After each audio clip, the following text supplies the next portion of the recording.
So welcome back, guys. This is a part 2 of what we were discussing about audit documentation in real life.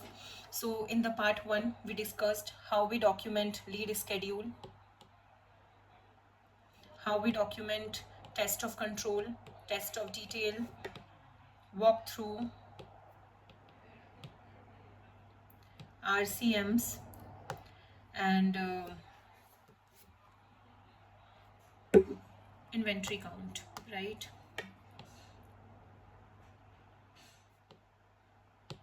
So today we are discussing about the JET one. Let me check if we missed anything. Inventory count, TOD, TOC, walkthrough, RCM, lead schedule. Okay, done. Now we are talking about journal entry testing. So what is the objective here? Address the risk that inappropriate journal entries or adjustments may manipulate financial reporting. हमें यहाँ पे check करना है कि कोई भी ऐसी inappropriate journal entries या एडजस्टमेंट्स नहीं हो रही जिनकी वजह से फाइनेंशियल रिपोर्टिंग या फाइनेंशियल स्टेटमेंट्स को मैनिपुलेट किया जा रहा है या कहीं फ्रॉड हो रहा है. Okay. A real working paper explains selection logic. Illustrative criteria may include unusual users. So let me tell you, usually हम क्या क्या टेस्ट करते हैं journal entry testing में. Sometimes it also happens that in your firm you are using any software to do the journal entry testing. If not, you are going to do that manually. In small or mid-sized firms you are going to do that manually. So you have to be the expert in like what criteria we are testing. So the first criteria we test is unusual users, because we usually have the corporate structure or the organization structure. अब suppose हमारे पास नाम आए थे A, B, C and D के, C, D, E के, और कोई F है जो एंट्रीज कर रहा है जिन हमें पता ही नहीं वो बंदा फिनेंस टीम में है, अकाउंटिंग टीम में, then we have to inquire that, right? Second, entries posted at unusual times. By unusual times we mean suppose सबकी छुट्टी है वीकेंड्स पे, but someone is posting on weekend, someone is posting on new year, Christmas और Diwali. So we have to test that. Okay. Third, round number entries, because usually जो entries होती हैं वो मतलब जो कोई भी ट्रांजेक्शन होती है it is about ending by 39, 48, right? But suppose it's 15,000. So these type of entries we test usually. That ऐसा तो नहीं किसी ने एक रैंडम एंट्री पास कर दी हो. ठीक है. Fourth, unusual account combinations. ठीक है. अनयूजुअल अकाउंट्स एज इन किसी पर्टिकुलर रिलेटेड पार्टी अकाउंट में तो कोई एंट्री नहीं जा रही है, ये जा रही है किसी डायरेक्टर के पर्सनल अकाउंट में तो नहीं जा रही है. तो these are the things we have to test. Then period end entries. Period end entries like year end पे सपोज करो उनकी 50 करोड़ की रेवेन्यू थी, उन्हें लगा भाई हमारी रेवेन्यू बहुत कम है हमें बढ़ानी पड़ेगी, तो उन्होंने 31 दिसंबर के आसपास सीधे सीधे 10 करोड़ की एंट्रीज पास कर दी ईयर एंड पे. तो हमें वो 10 करोड़ चेक करना पड़ेगा वो फिक्टिशियस सेल्स तो नहीं है या वो रेलिवेंट है या नहीं है इस पर्टिकुलर ईयर से. ठीक है. Apart from that manual entries. Manual entries usually हम 100% टेस्ट करते हैं कि वो क्यों हुई है, क्या उसका रीज़न था, क्या अप्रूवल्स थे उनके पीछे, किसने अप्रूव किया, किसने पोस्ट किया, उनके बैकअप्स क्या हैं, उनकी डॉक्यूमेंटेशन, उनकी सपोर्ट्स क्या है, right? Manual entries. Then unusual descriptions. Unusual description से हमारा मतलब है सपोज हमने डिस्क्रिप्शन को सैनिटाइज किया, डिस्क्रिप्शन पर डीप डाइव किया, हमने कुछ पढ़ा ओन्ड हाउस और सपोज एंटरटेनमेंट और प्राइवेट प्रॉपर्टी, होटल्स. अगर वो होटल्स एम्प्लॉयज़ के लिए दैन इट्स ओके, बट अगर वो किसी पर्सनल बंदे के लिए या जो कि मैनेजरियल पर्सनल्स होते हैं उनकी फैमिली मेम्बर्स के लिए यूज हुआ है than it's wrong. Okay. So these are the things usually test in journal entry testing. Okay. This is what here. Now suppose selected entry. I'm just taking an example. It depends on how much samples your software is giving or you are taking. Okay. 2.8 manual credit to revenue on 31st March. So usually क्या होता है, हमारा invoice generate होता है, उस invoice के basis पे हमारी एंट्री पास होती है on that particular platform automatically. But suppose किसी ने 2.8 करोड़ का मैनुअल क्रेडिट दे दिया रेवेन्यू को एंड डेबिट कर दिया accrued income. Okay, accrued income posted via senior finance user. Okay, so accrued income or revenue posted by senior finance user.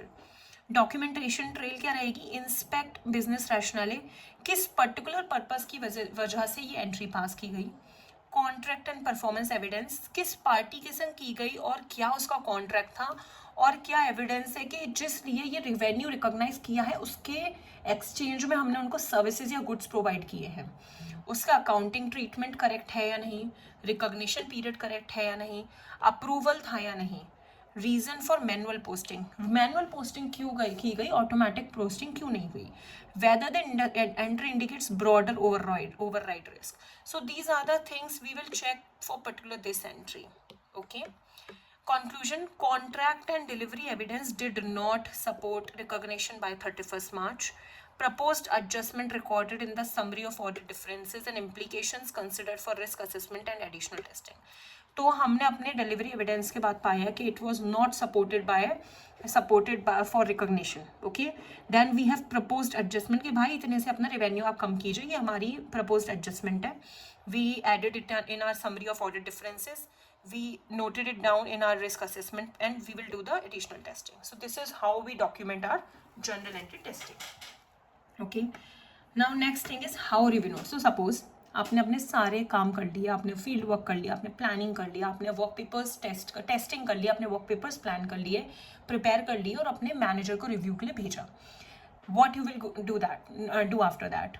Obviously you will get the comments or the review notes on those work papers. मेरे पास कोई भी work paper आएगा, मैं उस पर बोलूँगी ये आपने कैसे टेस्ट किया, ये आपने क्यों टेस्ट किया, ये आपने टेस्ट क्यों नहीं किया, ये टेस्ट किया तो इसमें हम ये भी ले सकते हैं, यहाँ पे डेट गलत मिसिंग है, ये इनवॉइस से मैं सेटिस्फाइड नहीं हूँ, प्लीज़ एक्सप्लेन मोर, ये डॉक्यूमेंटेशन ओके नहीं है, इसको और एक्सप्लेन करो. So these are the type of comments and please note that review notes are not negative, comments are not negative, they are the way you can improve your documentation, you can learn better in the audit. Okay, so I'm just giving you how you get the review notes. Suppose मेरे पास एक work paper आया जिसमें आपने 100 करोड़ की population test की हुई है, मैंने उस पर एक रिव्यू नोट दिया, how did you establish population completeness. तो मैंने क्या रिव्यू नोट दिया कि आपको कैसे पता है 100 करोड़ की जो पॉपुलेशन है वो ओके है, ये 100 करोड़ 200 करोड़ नहीं है, ये 100 करोड़ 50 करोड़ नहीं है.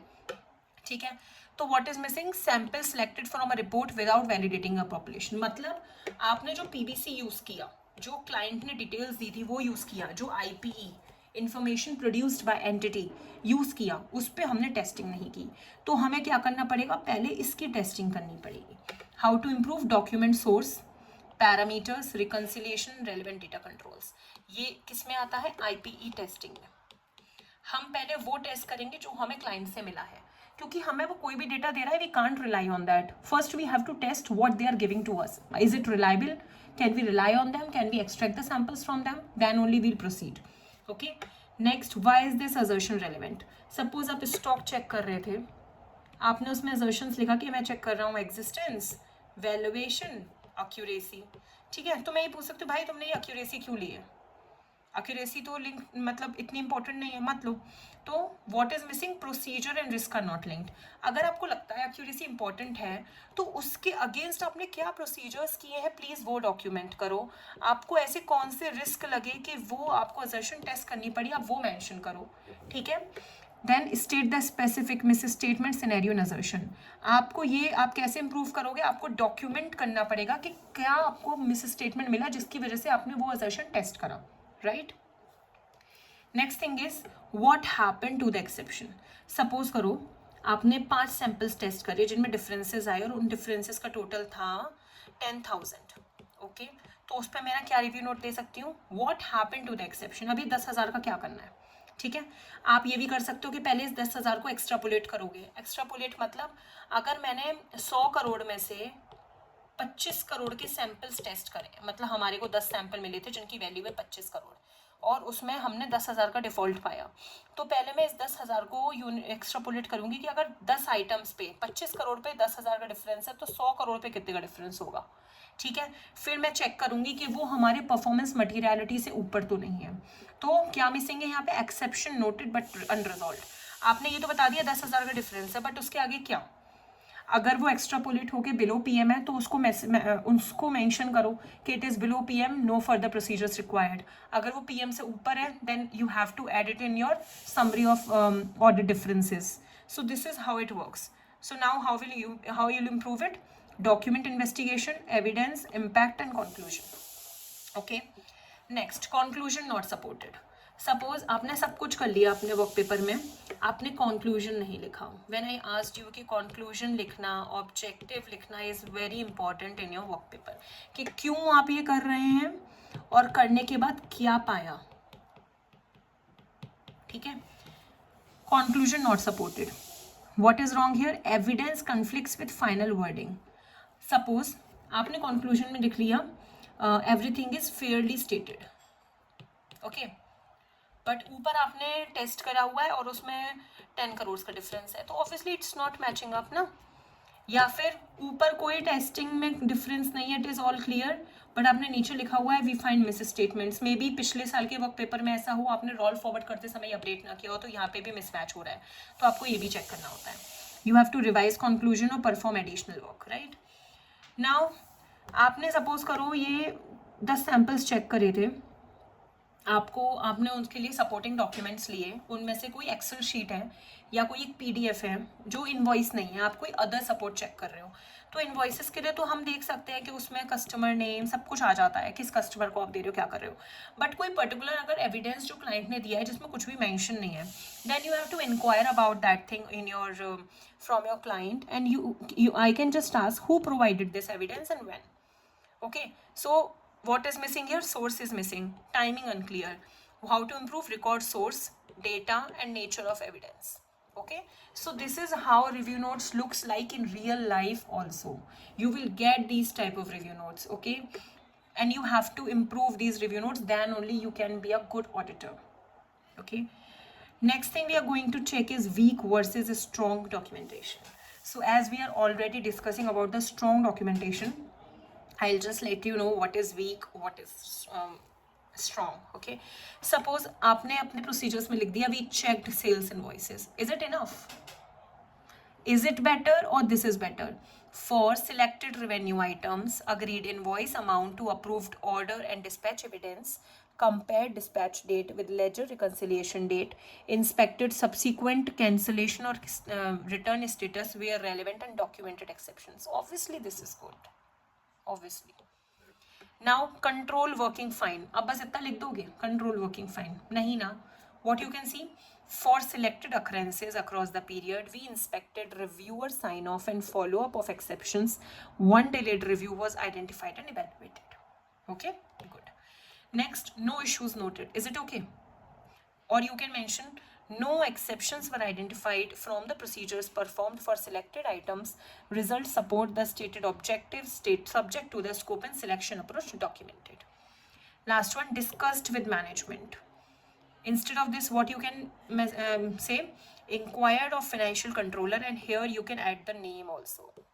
You can add name like inquired of financial controller Matthew regarding the year-end manual revenue entry. Explanation was corroborated to contract dispatch evidence and approval trial.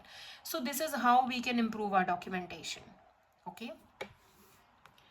Now, revisable. This is what a proper format of working paper looks like. Okay. This is a template, I can say. This is a work paper reference, number, area, what you are testing. Then the period for which you are testing 31st March 26, prepared by, so you have to add your name, that prepared by PB, then reviewed by whosoever your manager is, he or she will mention their name, right? Now first objective, as I told you, हम वो testing क्यों कर रहे हैं? You have to add objective. Then you have to add risk and assertion, so I can say A. Now population and source, I can say population. Procedure performed, I can say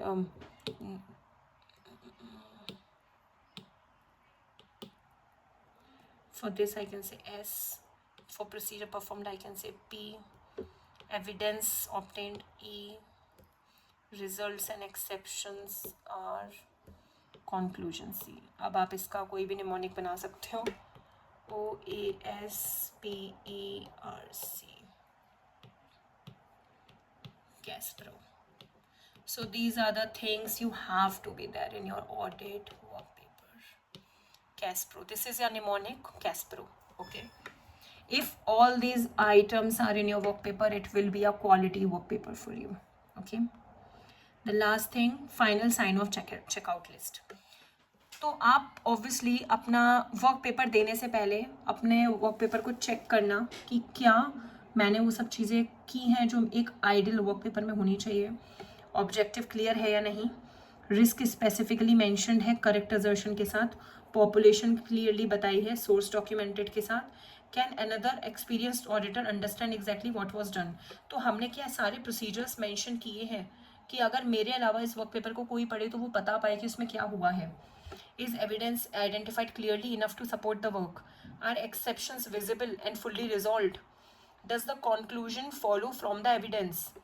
Are cross references logical and complete? Are preparation and review dates recorded? Have confidential client details have been handled according to professional and firm requirements? So this is a final line for you. Audit documentation is the bridge between audit judgment and audit evidence. If the bridge is weak, even good work may be difficult. So let me tell you, there's a saying in audit, no documentation means no audit performed. So if you have performed audit, do document it. If no documentation, no audit. So that's all.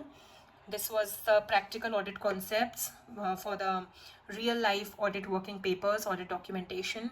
If you want topics on other topics, if you want the sessions on other topics, either from the exam point of view or your real life corporate experiences, or if you are preparing for the interviews, then please let me know. You can connect with me, and if you want, I can share these notes with you also. Please comment on the video if you want these notes. Thank you.